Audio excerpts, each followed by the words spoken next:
টুনি অনেক গরিব ছিল। টুনি ছোট্ট ছোট্ট ছানা আর টোনার সাথে থাকতো। টোনার কোনো কাজকর্ম ছিল না, তাই তাদের খাবার জন্য কোনো খাবারও ছিল না। টোনা, তুমি কিছু একটা করো। এভাবে আর কতদিন চলবে? এভাবে চলতে থাকলে তো আমাদের ছানারা না খেতে পেয়ে মারা যাবে।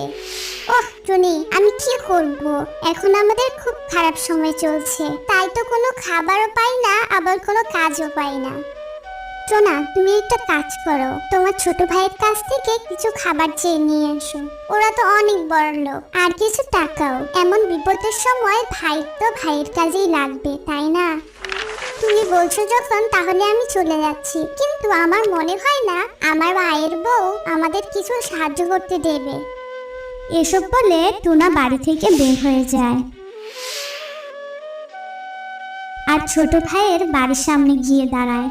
ঠিক তখনই শুনতে পায়, শোনো রাজু, তোমার বড় ভাইয়ের সংসারে অনেক ঝামেলা চলছে। আমার মনে হয় নিশ্চয়ই ওরা আমাদের কাছ থেকে ভিক্ষা চাইতে আসবে। তাই আমি আগেই বলে রাখছি, তুমি ওই ভিখারিদের কিচ্ছু দিবে না, কোনো কিচ্ছু দিয়ে সাহায্য করবে না।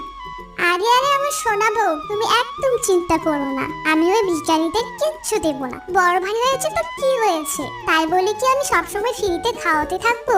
না, কখনোই না। বাহ বাহ ছোট ভাই, তুমি আজকে আমার চোখ খুলে দিয়েছো।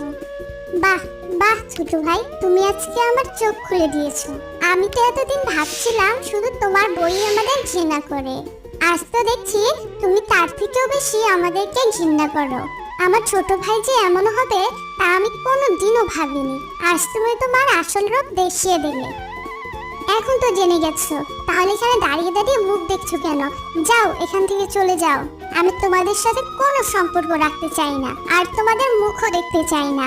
টোনা ছোট ভাইয়ের মুখ থেকে এসব কথা শুনে অনেক মন খারাপ হয়, আর মন খারাপ করে বাড়িতে চলে যায়। ওগো, তোমার কি রাজুর সাথে দেখা হয়েছে, না ওর বউয়ের সাথে দেখা হলো? হ্যাঁ টুনি, আমার রাজুর সাথে দেখা হয়েছিল, আর ওর আসল রূপও আমি আজকে দেখে ফেলেছি। ও যে কত আমাদের ঘৃণা করে আজকে সেটা আমি জানতে পারলাম। আর আজকে থেকে আমাদের ওদের সাথে কোনো সম্পর্ক নেই। তুমি ভুলে যাও আমার কোনো ছোট ভাই ছিল।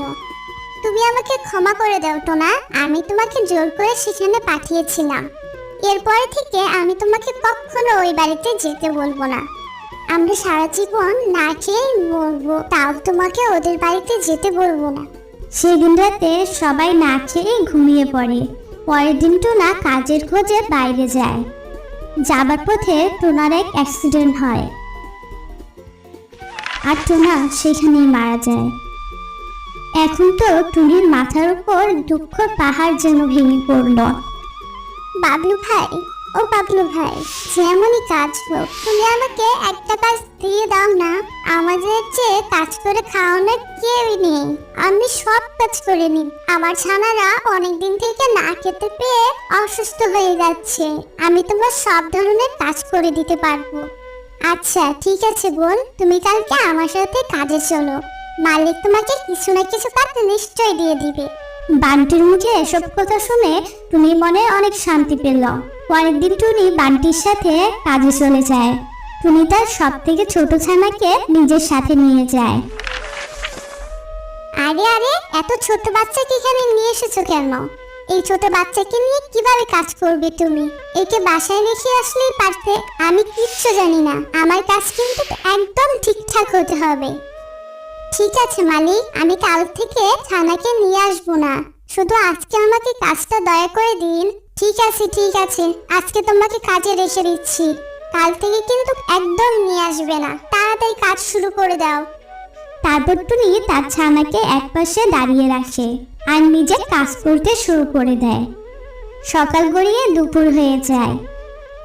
কালু গাছের উপর বসে নারকেল পানি খাচ্ছিল, আর ছোট ছানা নারকেল পানি খেতে দেখে তারও খুব নারকেল পানি খেতে ইচ্ছে করে।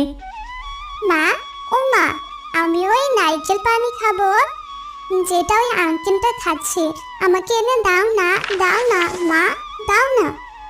না মা, ওই পানিটা তো পচা, যেটা বাচ্চারা একদম খায় না।